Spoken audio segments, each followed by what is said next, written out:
All right, everybody. We're just gonna hop right in. I actually don't know how much time have left on this Zoom meeting. We used to pay for this, but we do not. So could have 20 minutes, could have 40, but yeah, this is nice. Welcome back to Timberwolves Talk with my co-host Peyton Reese, tuning in from a different country. I don't know if you want to explain to the audience your scenario right now. I don't want to explain too much because I don't want to waste time. Because, like you said, time is money, and we don't have a lot of it. I'm tuning in right now from Guatemala. I'm doing 6 months of volunteer stuff here, but I still have been able to tune into the Wolves a little bit when the Wi-Fi permits. And yeah, any brief disclaimer: Chris is going to be editing and uploading this episode, so just to let you guys know, and just to kind of clear my hands from anything. Yeah, that sounds good. All blame can be bestowed upon me if there's some random clips or something looks funny, that it is my fault. So, but yeah, I mean, let's hop right into it. I think the last time we really talked about the Wolves was maybe like a week into the season. We were on a hot streak. We did two podcasts within a week. Yep, One it at, always oh, it go always ahead. goes like that. I was gonna say it always seems to go like that with us. We always say we're coming back, but deep down in our hearts, we know we're not coming back, and we know that we're only gonna let you guys down. And we hope that you guys are starting to get the hang of that. But you never know. Maybe in the future, Chris, maybe me and you are roommates next year, and we rip a podcast after every game. You never know. It's just yeah, it's a good door to leave open always. Yeah, I mean, it's very possible that could happen, and it's very possible Well, you might not see us for 8 months again. So, I mean, there's there's two distinct possibilities, but I want to start us off at the beginning of the season when we first did our podcast. We both went in making um, preseason predictions, and I think we were both at what was it? We were both above 50, I want to say. yeah, Um, we were. And another disclaimer is it was not preseason. It was after we already were on a tear and number one in the West that we made it. I think it was like after game 18 or something, hmm. if I'm not mistaken. So we were already doing well by that time.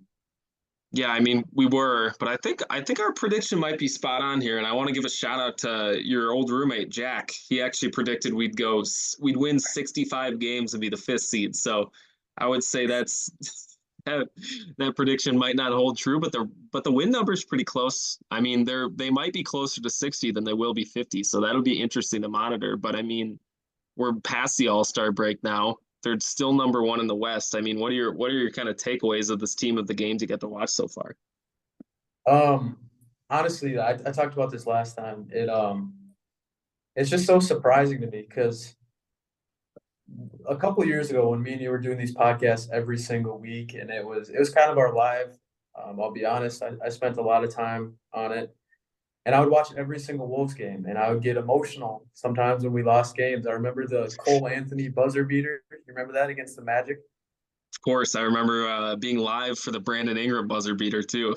It's tough times. Yeah, but it was especially that Cole Anthony buzzer beater. I was sitting alone in my home, dropped out of college, and I think I might have shed a tear after that. And we were already one of the worst teams in the league. And I remember thinking to myself, what am I doing?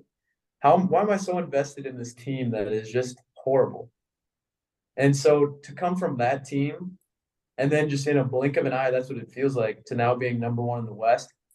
For me, it doesn't it doesn't really register as something that's real, but I'm happy about it. I'll give you that.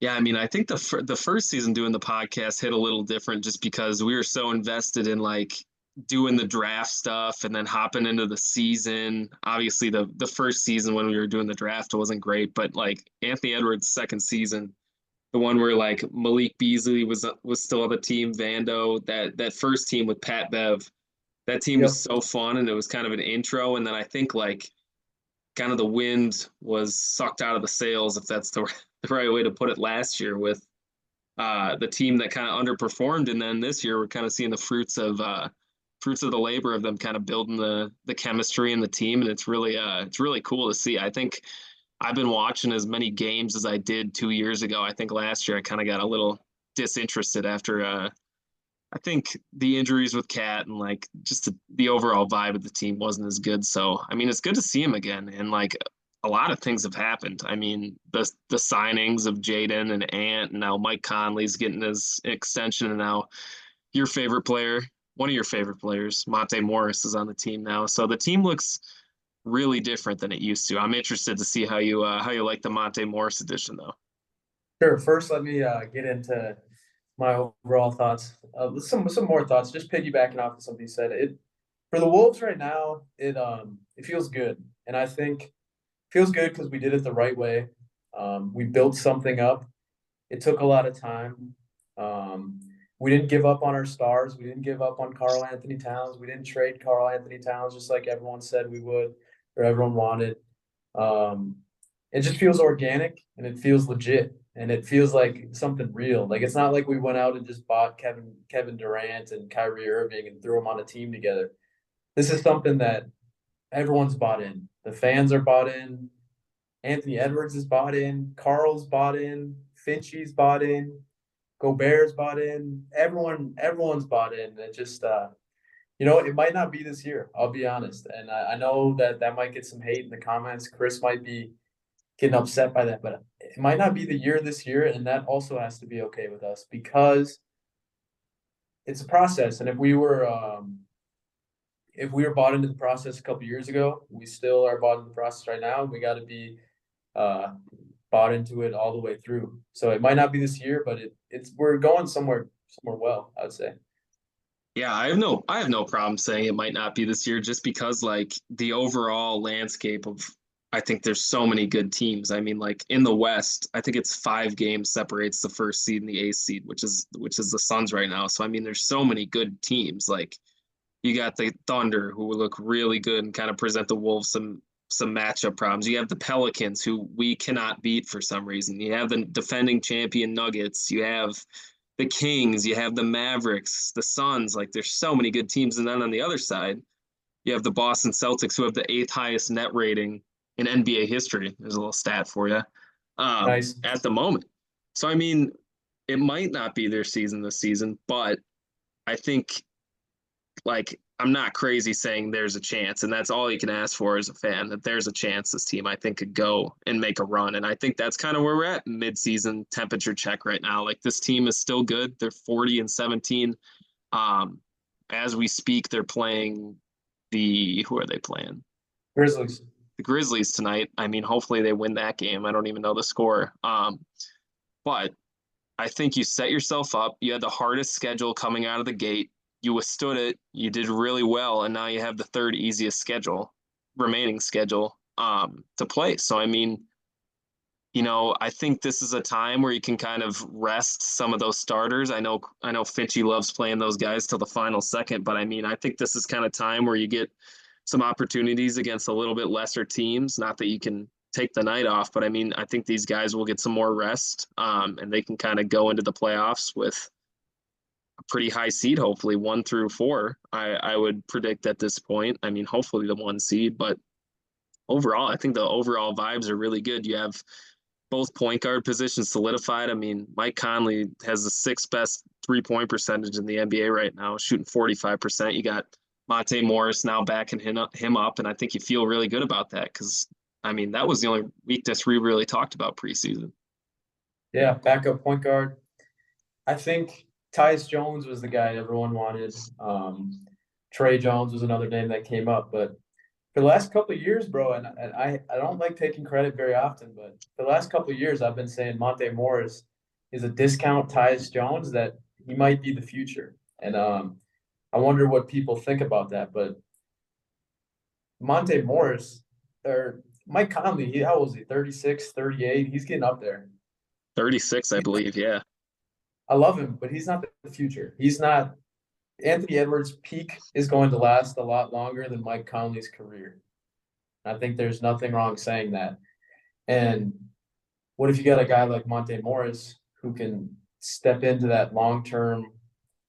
He can back up, kind of like an Aaron Rodgers, Jordan Love situation. Once Mike Conley is ready to step away, step out on top, Monte Morris might be the future of the Wolves, and we don't have to worry about getting another point guard. That's how good of a player and how good of a compliment I think he is to our team. Yeah, credit to the Wolves. I mean that getting that Mike Conley extension done too for the right amount of money, only 22 mil over 2 years. I mean, $11 million a year for the rest of Mike Conley's. I mean, you could argue Mike Conley's still playing at prime level, even though he's Sure. 36 years old. So I mean, you get him until he's 38. By then, I mean, you either have Monte to step into a bigger role, or you should be able to develop a guy in the next 3 years here. So I mean, they set themselves up really nice at the point guard position, which I think we were both a little concerned about at least. And I think at that point you'll have your first round pick this year, and you'll have your first round pick 3 years from now. So I mean, you're going to have opportunities to go and draft that next guy, or who knows what's going to happen. The NBA is so crazy. There's so many trades. I mean, everyone hates to say it because we're in the midst of it right now, but like at the end of the season, they might be in the second apron if they don't do anything and don't trade anyone. And like I'll be shocked if this Timberwolves team is the same thing as it is next season, and that's why I think Wolves fans got to enjoy this season for what it is. I mean, this could be the last time this entire core, crazy because this is only the second year of it, will be together. So I mean, enjoy it. Wow. 40 and 17, it's crazy.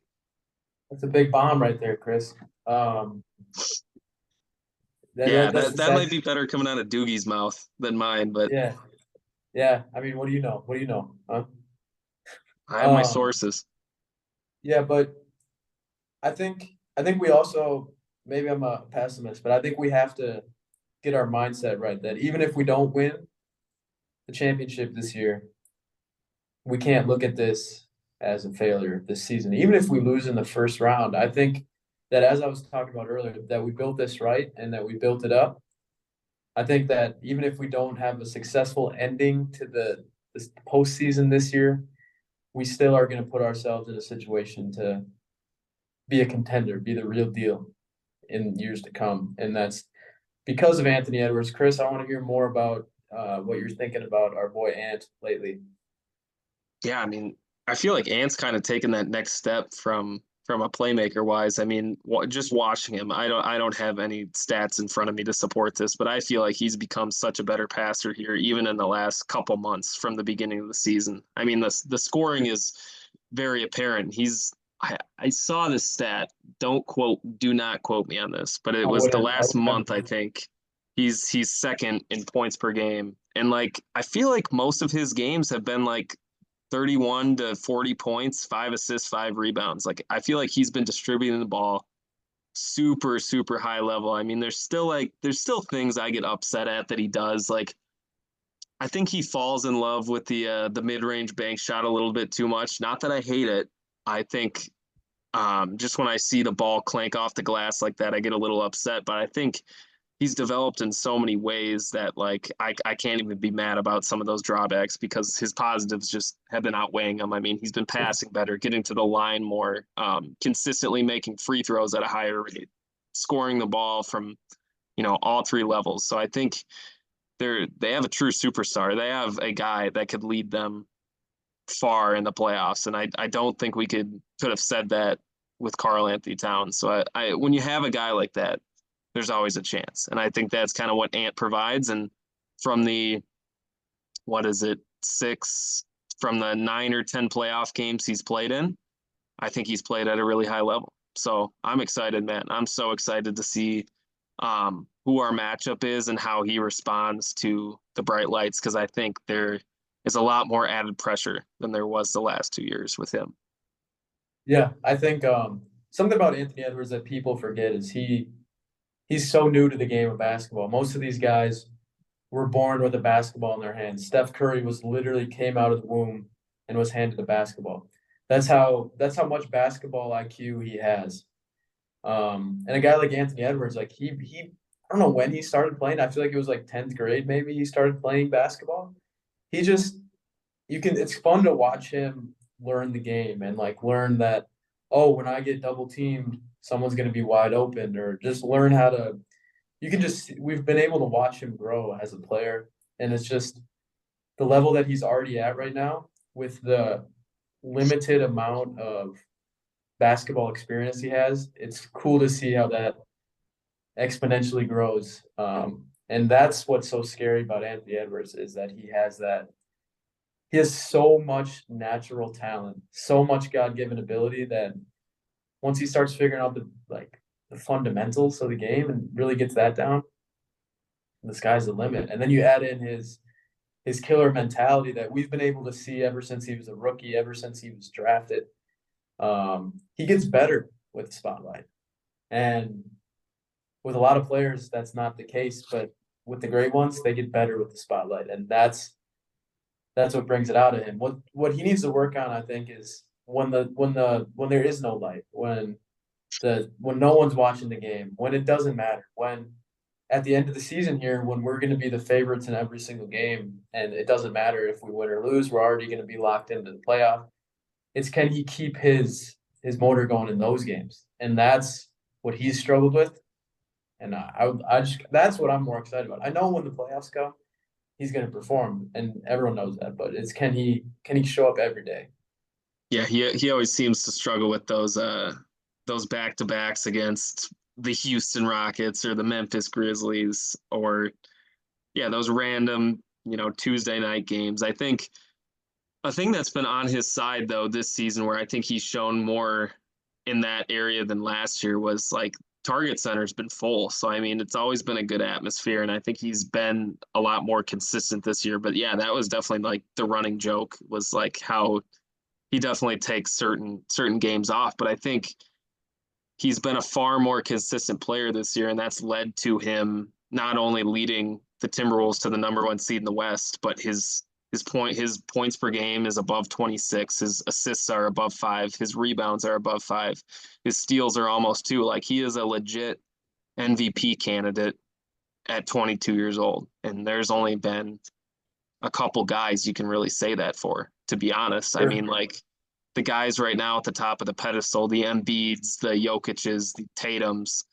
I mean, Shea has been really good this year too, but he's also 25. Like, there's not a lot of 22-year-olds that are going to be top 5 in MVP voting. And I mean, in my personal opinion, I think he should be top 5 in MVP voting this year just for team success and individual success. And I think, too, we've been talking a lot about the offense, but I mean, I feel like the defense has taken another level too, on ball and off ball. And that kind of goes back to the effort and the paying attention, like you were saying earlier, being locked in every play. Yeah. You can't bring up defense without bringing up the most underrated player in the NBA.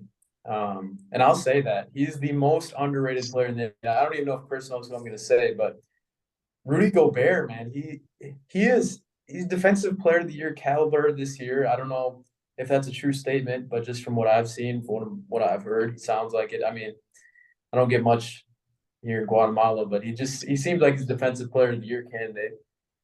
And like I feel like when he was that on the Jazz, it was like he was talked about as a superstar. But now that he's on the Wolves and he's almost like that third string, some could even say fourth string offensively at times. He's so quiet, but he's producing at the same level as he always was. And I think this is a better situation for him. I think he's the type of star that does better in the quiet in the night. He's kind of like Batman. Um, he does his work quietly. He's a vigilante. He doesn't need the spotlight, and he'll go up, take care of business, go home, go to sleep, and that's all he needs to do. Yeah, to your point earlier, he's actually I think he's the minus 800 favorite right now to win Defensive Player of the Year. So a ginormous favorite to win his 4th Defensive Player of the Year, which Yeah, is absurd. There's only been, I think, 2 or 3 other players to do that in NBA history. So I mean, Rudy's already a Hall of Famer, and like that's crazy to say. And I think Rudy is having his best defensive season ever, which is why this team is so dang good. And like, if we're talking about Anthony Edwards, and I think we have to put Rudy Gobert on the same pedestal right now for the season. Like you can argue either one of those guys is the team MVP. I wouldn't even argue with you if you said Rudy Gobert was the team MVP. And that's saying a lot too, because not only Anthony Edwards, but Karl Anthony Towns is probably having his best statistical season of his career. No, averaging almost 44% from 3-point land, 22 points a game. He's super efficient, playing his role better than ever, playing defense better than ever. And I think Cat deserves his own section. We can talk about that. But Rudy Gobert, I think, is the reason we're 40-17. It doesn't just happen with Anthony Edwards' leap. So I think all the credit goes to Rudy this year, and I think his press has gotten better this year. So that's I hate when people hate on Rudy because he doesn't deserve it. No, and I think Bill, I think what we're saying deep down without saying it is that you can't be a great team without multiple great pieces. But you can also be a terrible team while having multiple great pieces. For Yeah. example, the Brooklyn Nets had 3 All-Stars and they sucked at times. It's guys like Karl Anthony Towns. I hate when people try to make him that superstar, that dog. That's just not him, right? No, but like you were saying, he's just a dang good piece on it that could be on a really good team, which he is. Yes, and this is his role, is like being that second guy. Like not everyone is the alpha dog, and if you're going to be a great team, you have to have a great second in command also. A guy who is the best at being second in command. You can't make him be something that he's not. And I think that was the problem with him his whole career. That's why he struggled so much. Is people were trying to make him that alpha dog, and he just wasn't. And that's okay. Not everyone needs to lead the pack. You only need one leader. We got that. Rudy Gobert fills his role perfectly. There's just this team is built so well, and there's literally every single person is in a spot where they can succeed, which is awesome. 100%. And I think to your point, there's so many examples of players like Karl Anthony Towns on championship teams. Like I think you look at the Bucks from a couple years ago, obviously you had Giannis, but you also have Chris Middleton. You have Drew Holiday, which you have multiple pieces that can support that main piece. You go back to the Warriors, you have Clay and Draymond on top of Steph. I mean, you do it with the Spurs, you have Tony and Kawhi. It's you go all the way back, you do it with the Heat. You got D Wade, you got Kyrie with the Yeah. other LeBron teams. I mean, there's for those championships teams to happen, you have to have someone else that steps up in those huge moments. And I think, I don't know, man. I don't think Cat gets credit for all the big moments he's had. Like, there's been some really big shots he's making throughout his career in clutch time, especially from the 3-point line. Yeah, bro. Cat is, as I said, Rudy Gobert is the most underrated player in the NBA. I think Cat is the most overhated player, and it's from our fan base. Most of it is very internal. I think if Carl, no matter what he does in the regular season, if he goes into the playoffs and has 1 or 2 bad games, if Ant's not doing well and then Carl doesn't do well, no one cares about Ant not doing well. Everyone is going to point at Cat, and if we end up losing this season because of Cat having a bad game, it's going to be the same Cat, trade Cat, trade Cat, trade Cat. He's such a scapegoat. And like, I don't know, the fact that he has been able to stick with it and like stay confident somehow and just keep buying into the team, buying into himself. And also, he was the superstar of this team for so many years. And just for him being able to take a backseat role and then really embracing that, I mean, you could argue he's the MVP because that takes a lot of selflessness and just kind of like, I don't know. That's very admirable, and I don't think many people talk about that. Is how he's taken the backseat and then also excelled in the backseat, which I think is cool. Agreed. I think all three of those guys we just talked about are having their best seasons of their career, which is the 100% the right time to have it. And I think there's other supporting pieces even besides those that, I mean, we could spend 20 minutes on each, like Mike Conley, Jaden, We haven't even Nikhil. talked about Jaden. Yeah. Oh, nah, bro. Yeah. No, I mean there's so many good pieces to touch on, and we I think everyone knows the important value of them, but I think with the last 10 or 15 minutes we have, I think we should kind of jump into that next stage, which is obviously the most important stage of the season, which is the playoffs. And I think there's matchups that you certainly would like the Timberwolves to see, and there's matchups you probably wouldn't like the Timberwolves to see. And like, if you're going to be a championship team, you're going to have to, conquer those matchups anyway. But I'd like to hear from you. Say they do get the 1 seed. I mean, teams lurking in that 7 to 10 range right now are kind of like the Warriors, the Suns, the Lakers. Out of those three teams, I'm not sure which the other seed is, but who would you want to see? I mean, out of those So teams, out of those three teams, so we got the Warriors, I think the it might be the Lakers. Mavericks. That's Well, the other one. let's just go with those three right now. The Warriors, the Suns, and who was the third? Lakers. Warriors, Suns, and Lakers. For me, what I like to look at the playoff is your best player versus my best player, and can my best player be the best player in the game? And like, it's hard for me to take Anthony Edwards over LeBron James. It Yeah. just is because LeBron James is just like what we were talking about Anthony Edwards. When the pressure's on, it doesn't matter what seed he is. You never want to face LeBron James in the playoffs. It doesn't matter who's out. It doesn't matter if he's the only player on his team that's doing well. That's just not a matchup I want in a 7-game series. Curry is very similar in that sense where he's got. I mean, I just playing the Warriors in the first round would not be ideal for me either. Um, so I like the Suns. I feel like Kevin Durant doesn't really have much success in the playoffs as They're kind of himself coming on right now. and of course you wouldn't want to like the Suns is like I feel like those are three of the best teams like roster wise in the West. I don't know. That's a tough question, but I'd probably take the Suns out of those three. So if I I gotta were, kill so here's the accurate seven to I ten gotta right kill a now. fly 1 second. Sorry. Live fly swatting on What's that in Spanish, Chris? What's fly swatter?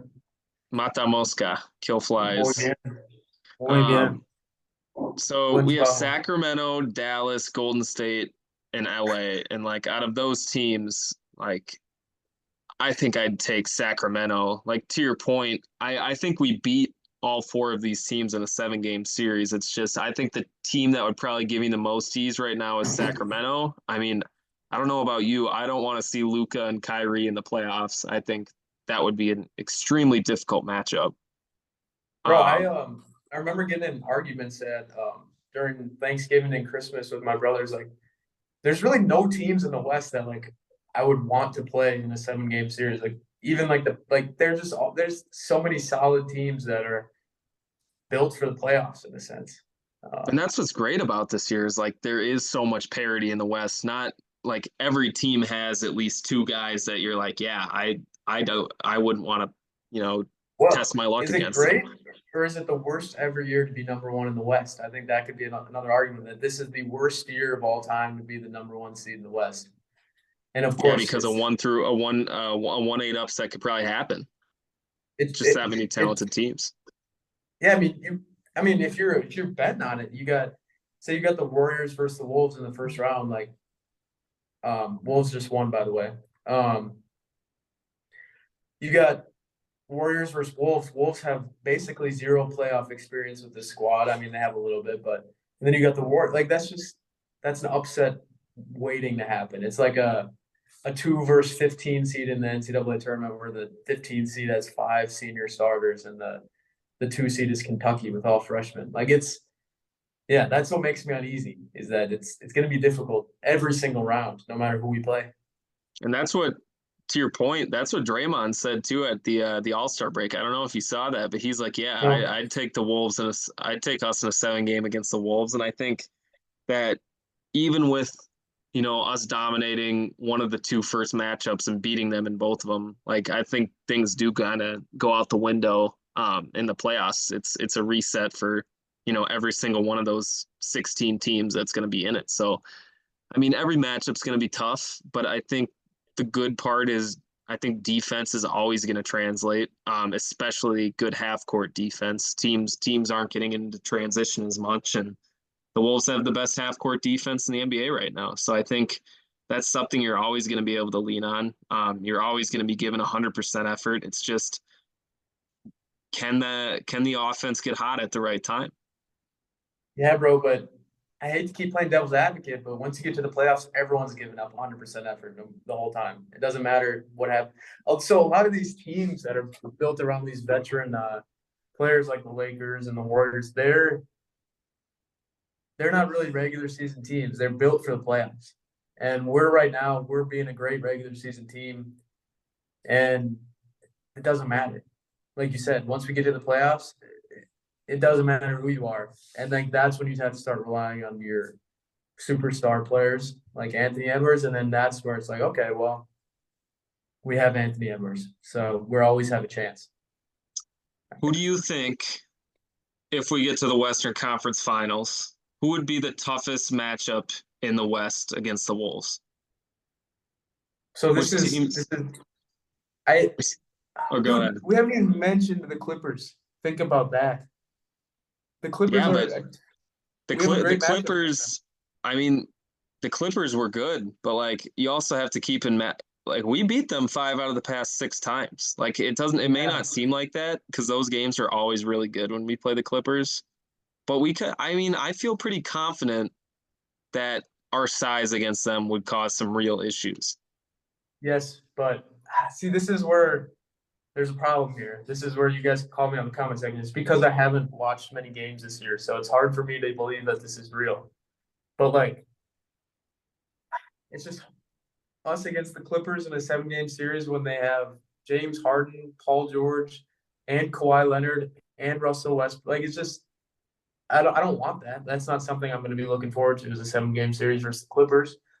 It's a good one. I think the hardest matchup would probably be the Nuggets. Jokic is the best player in the world, and he wins games. And he's not the best player in the world because he puts up 40 points like sometimes the best player in the world does. He he makes everyone better on his team, and yeah. Yeah, I'm on the same page as you. I think that there's some really good teams. Like the Pelicans are going to be really good this year. I think the Thunder are going to, they're a young team, but they're going to be a tough team in the playoffs. But like, it's got to be the defending champs, dude, because they're going to have the best player in the world, and they have a really good supporting cast that just won the championship last year. And the numbers aren't always great for repeat champions, but I think that would probably be their toughest matchup. I think Jokic is just so generational in how he plays the game. Like there would be no other player I'd want to start a team with than Nikola Jokic. So I think he'd be my pick. And I think we have 3 minutes left. And I think this is the last part of the playoff talk we got to get to. Okay. Prediction for how far are these Timberwolves going to go this year? I think they're going to lose in the first round, if I'm going to be honest. Oh man, the first round. That's what my gut's telling me, and I feel so bad saying that, but I think I can say next year they'll win the championship, but I think this year they might lose in the first round. And you can quote that, you can write it down, you can put it on a t-shirt, but that's just my gut feeling right now. That's a bold prediction. How many games do you think it'll take for them to get eliminated? 7-game series. It'll be a series that if it happened last year, we would be very happy with it because we're going to put up a fight. And I don't know. It's horrible mojo to put in the air, but I think I would love to be wrong.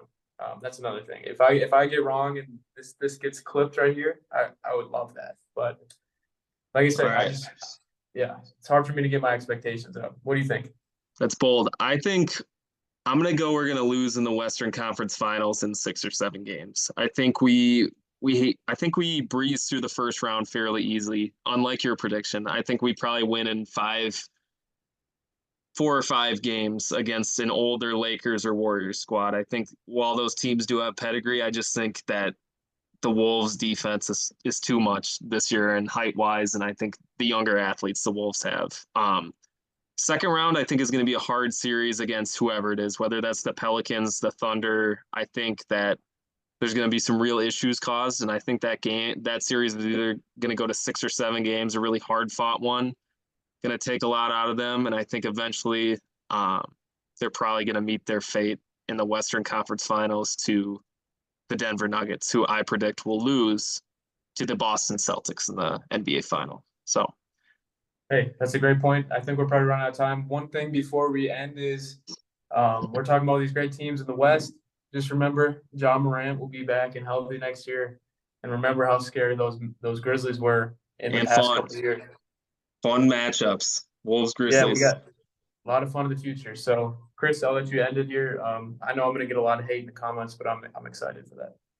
Yeah, it's a bold prediction. I'd love to hear how everyone reacts to Peyton's prediction of us losing in the first round in the comments. But yeah, we appreciate the support. Less than 1 minute left. I'll let you guys go. I have no clue when we're gonna be back, but I mean that's the beauty of Let's this. hope Chris can figure out how to post this. That's what I'm more excited about. Maybe get a thumbnail on there. I don't know. I'm excited to see your creative talent go to work here.